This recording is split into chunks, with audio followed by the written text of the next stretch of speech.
he was like, all of you are dead. Monday Night Raw 2017 November 27th. 27th. Was it a good show? For the most part, not. Holy shit, it's 2017 and it feels like watching the same crap all over again. Not right people main eventing.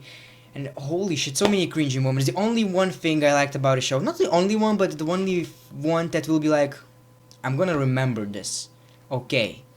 And first thing I wanna say, this crowd, don't ever go back to this piece of shit crowd. Holy shit. How bad can you get? How bad you're watching a WWE Raw. I would be like, okay, there are moments where you're like, I don't give a damn, okay. I cannot give you my emotions because it's too damn boring. But there was one particular moment, Matt Hardy fucking turning broken, and the crowd was so shitty.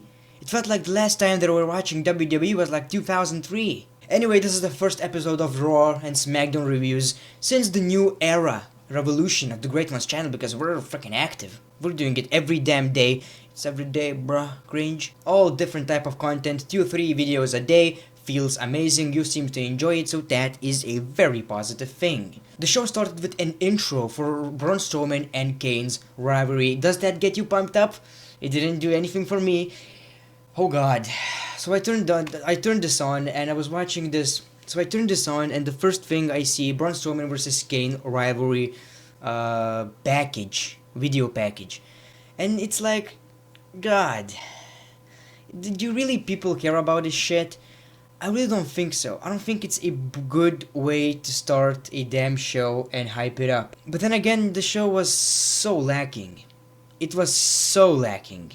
Either way, that ends, we get Roman Reigns' entrance. Intercontinental Champion. Last week he won the Intercontinental Championship. He goes in and talks about the Intercontinental title. And one thing that I really enjoyed and surprised me in a very good way is that he said basically that I am going to make this title prestigious. If anyone wants that title, that piece of shit, piece of championship, come out here, let's fight. I actually enjoy that because they makes the title look like something. He felt like he really wants the title, so I think that was a very good idea, very good booking of the Intercontinental Championship, because we all know The Miz is lost it because he wants to shoot a movie, Marine 6, 7, 8, 69, I don't know. However, I do hope that he's going to lose the championship before WrestleMania, please. Please, the Intercontinental Championship needs a separate title. I don't want this Intercontinental and Universal Championship between Roman Reigns and Brock Lesnar. I don't want it, you don't want it, nobody wants it. Either way, The Miz's music hits, and I love The Miz. So I was like, okay, so he might not be shooting the movie, and it's The Miz Taraj, of course. And they say that we have another contender. So Elias Sampson steps up and says that he wants a title shot for the Intercontinental Championship. But I thought it's a pretty good idea, you know, as long as he doesn't bury Elias Sampson, and we will get to that later. The next thing we got was actually oh, by the way, it was a kind of a mixed crowd reaction for Roman Reigns. He wasn't as booed. But then again, that crowd was terrible. It was a really, really bad crowd. And then we got Seth Rollins versus Cesaro. So last week, Sheamus lost against Dean Ambrose. And this week, Rollins won against Cesaro in a pretty nice match. Nothing too special, but the best moment about it was at the end, where we basically got a super kick, and then Seth Rollins' finisher looked absolutely nice. Cesaro is a great wrestler. Seth Rollins is a great wrestler as well, so you know what to expect out of these kind of matches. So you know it's nothing that took you by surprise. And then Rollins cuts this cringy promo about Dean Ambrose on vacation with Renee Young. And the crowd didn't laugh. Just pretend to laugh. Just pretend to laugh. And he basically announced that we are going to get The Bar versus The Shield, Seth Rollins and Dean Ambrose, next week on Raw for the Tag Team Championships. And he pretty much said that no, The Shield isn't breaking up, we're still a tag team, and first of all, The Bar versus The Shield, how many fucking times? That tag team division is so broken. More broken than Matt Hardy is probably going to be with WWE's booking. But I don't know, the only thing I hope for, which is going to really do bad for tag team division, but I don't give a damn at this point, Dean Ambrose turning on Seth Rollins. A lot of people say it's Seth Rollins going to be turning again. I think Dean Ambrose needs it more. Like, Dean Ambrose is one of the most boring people in the WWE right now. I love the guy, but you gotta admit, He's not doing anything. His character is so bland at the moment. Imagine Dean Ambrose as a heel. He's that psychopath, psyche dude. And him cutting heel promos, doing weird shit. Like, I imagine him with barbed wires. It's not gonna happen. It's the WWE, but still. That would be so, so, so great. So make sure it's Dean Ambrose turning on Seth Rollins. And pretty much next week cutting a promo that I never forgot about that. I was using you so I can turn my back on you to kind of do this revenge, and of course people will feel bad for Seth Rollins. Dean Ambrose is a heel, all of that sorts of stuff, and WrestleMania match between Seth Rollins and Dean Ambrose, that would be so good. It would be so much. I don't see anything else for Rollins or Ambrose anyway, so that would be the best way to book Rollins and Ambrose into WrestleMania. Now I don't know if they should do that right now because WrestleMania is far away, kinda. Yeah, it's still far, but they should definitely do this match. One thing I want to mention, Booker T. Booker T says a lot of dumb shit, okay? But at the same time, sometimes he says something like his opinion. Do you think Seth Rollins defeating Cesaro will put them up to the Tag Team Championships rank? He pretty much said, I don't think so, it's a singles match. And all of the commentators pretty much are laughing at Booker T, like all the time, and there's no real reason. I don't get that. They always want to argue with him. They interrupt the guy. I kind of feel sorry for him. It feels like he's gonna freaking step up and punch someone in the face. At this point, like, I would really love to see that. Then we got Titus O'Neil versus Samoa Joe, filler. There were a lot of fillers. What do you expect? I got surprised that actually Titus O'Neil showed more offense than I expected, but at the same time he lost, tapped out, and then Samoa Joe wanted to beat his ass again, but Apollo Crews, yeah, that guy is interesting, the most charismatic superstar in the WWE, but he smiles a lot. And he got his ass whipped as well. He actually tapped out during not a match. So that's interesting. Then we got women's 3-on-3 match. However, Sasha Banks was in the ring, her partner's music hits, nobody's here. It was Mickie James. She wasn't here. And then Bayley's music hits. Bayley's not here. Paige's music hits. She walks with these two goons and pretty much cut a nice promo that I was the women in the WWE back in the day, and you forgot about me. I'm going to prove it again that I am the most worthy women in the WWE, and these didn't forgot. And these two cut promos, so cringy, especially the blonde hair. Holy shit. Am I the only one who gets vibes of Eva Marie? No? But the promo was pretty nice. It was kind of too long, but anyway, the thing, the other women with fucking glows, that is the cringiest shit I've ever seen on Raw in a long time. Like, that chick looks like a freaking Pokemon. Champa. Good God. I don't know why they decided to do this attire. This weird attire plus the glows. It looks so bad, like a cheap copy of MMA Fighter, and it's so unrealistic. It's so out of place. Jesus. Then we got a Wyatt promo. He came into the ring, and when Bray Wyatt comes out, I gotta say, I lost all hope for Bray Wyatt. I don't give a damn anymore. It's always the same shit. He talks about the butterflies and the bees and the sex and JoJo. Well, he doesn't talk about that, but he should. That would be more entertaining. He was like, all of you are dead. all of you are dead. Something like that. He was like going insane. Again. But he knows he's going to lose the match. And then Matt Hardy interferes. I was like, oh, okay, Matt Hardy. Oh, Matt Hardy. Because we know that Bray Wyatt is this psychopath who can turn you into, broken per se. And Matt Hardy, is that type of dude who needs to be broken. So Matt Hardy loses the match so quickly. Imagine losing a match against Bray Wyatt in 2017. Does wonders for your career. But as expected/unexpected happened, Matt Hardy was in the ring, just like, in the corner laying. And when the music stopped and they still rolled with cameras, they pretty much showed Matt Hardy. I knew that something is gonna happen. He was sitting, he was like, showing his emotions, and I was like, delete. And he pretty much went insane with this delete shit. And the crowd, 20% of the crowd did the same shit, when it should be like 100% and in the parking lot.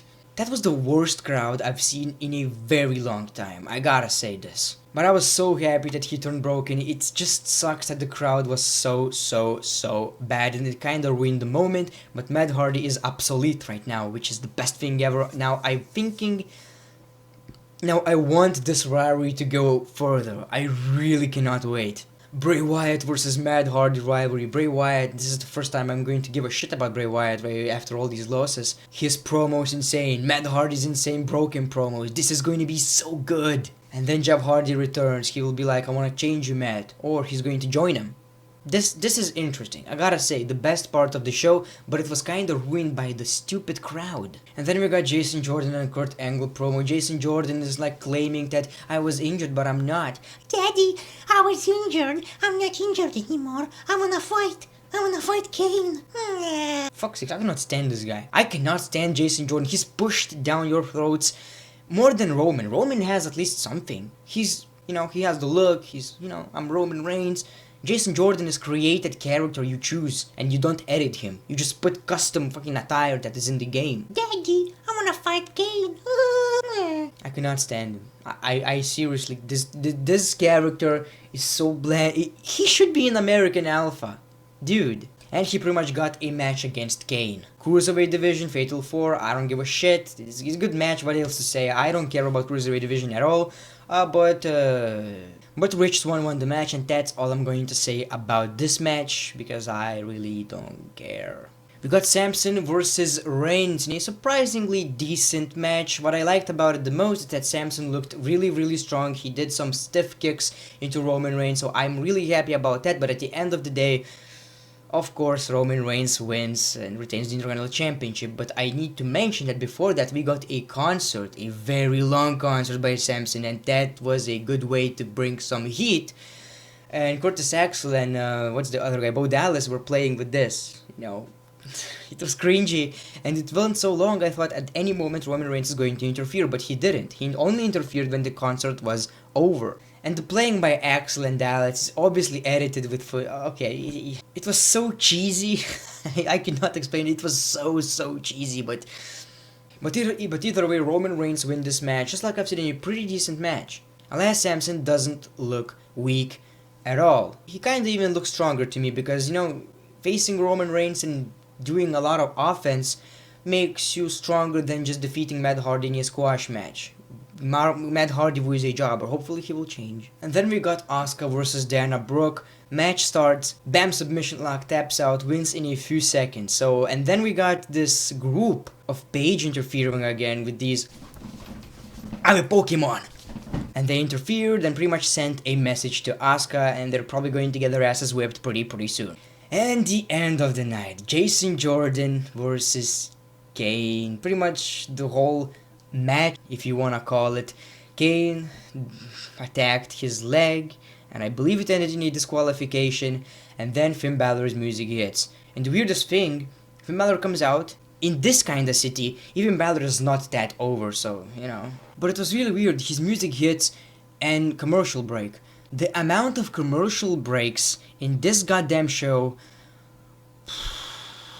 I don't know. I don't watch it live often, I just watch it after, but it's such a pain in the ass. So many commercials, so many damn commercials.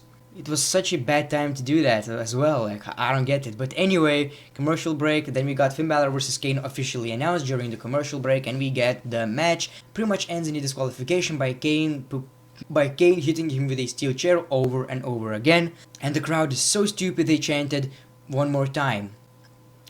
Do you realize he's a babyface, and he's a one babyface that it's supposed to be liked? It's not someone like Roman Reigns who's getting X-Pac heat. You're not, don't go to the city anymore. The crowd was absolutely trash.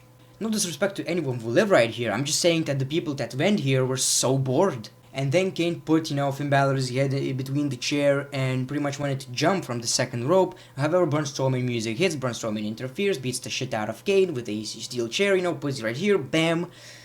Finisher on the steel steps, and then they went into the crouch, the show ends, blah blah blah. I gotta say it was a terrible way to end Monday Night Raw. It's just, Raw is bad I don't know if you guys got that feeling, but when I was watching, the last half hour was like, okay, get through this show already. I don't care anymore. Get through the show. I want to do a review. Bye bye. I felt this, and it was so intense. Man, this ending was bad. And there are some endings in WWE where, especially at the end, you're like, okay, I want more. I want more. Like in 2016's SmackDown Live, it was so good. You want more. And after this show, after Monday Night Raw, you're like, I'm exhausted. I am really, really exhausted. Especially it being a 3-hour show. I heard that USA Network is going to get away from WWE. WWE is talking to other companies and shit. If they're going to go other places, make sure it's a 2-hour show, just like SmackDown. Maybe, a little bit, 20 minutes longer for one more match or something. But don't make it that long. It's so bad. It is very, very bad. There's so much filler. There's so much unnecessary shit. So many commercials, which is probably not going to stop. Either way, my rating for this show would be 5.5 out of 10. Didn't enjoy it. Did not enjoy it. The only good thing was, just like I've said, Elias Sampson looking strong and broken Matt Hardy, which is a huge moment. And if they did that at the end of the show, ending a show with the lead, him standing up, such a great ending. However, they screwed it. Typical WWE. You know what? I regret that. It was not 5 out of 5. It was one of the worst Raws I've ever seen. 4? Let's give it 4. It's gotta be 4. It's so boring. I should be happy after watching. I should be entertained. I'm complaining. At least Matt Hardy is broken. I cannot wait to see where that goes. But hopefully SmackDown will not disappoint, because I'm going to do SmackDown as well. I'm not going to sleep tomorrow. Imagine me not sleeping until 6 a.m. for this shit. That's what I'm doing for you. Appreciate that, and appreciate the forehead. Hopefully SmackDown will be better. It's going to be so much easier for me because it's shorter. So let me know in the comments below what you enjoyed and what you didn't enjoy about Monday Night Raw, and mostly give me your rating. I want to see how you reacted to this kind of show. Make sure to like this video if you want SmackDown's review. Make sure to leave a comment. Make sure to follow me on Twitter, please. I tweet most of the show, so if you don't want to miss it, make sure to go here and get me to 7,000 followers. That would mean so much to me. Also Instagram, make sure to follow me on Instagram. Get it to 1,500 would be nice. Patreon, if you guys want to support my channel, support what I do, any amount would be really appreciated. I'm thinking about including you guys in some kind of chat. And after these shows, I'm gonna put what you guys thought about the show and read it on camera in these reviews. I'm kind of thinking about that sorts of stuff, so any amount, $1 will do. Thank you very much. The great one, peace, love, and hugs. It's been a pleasure.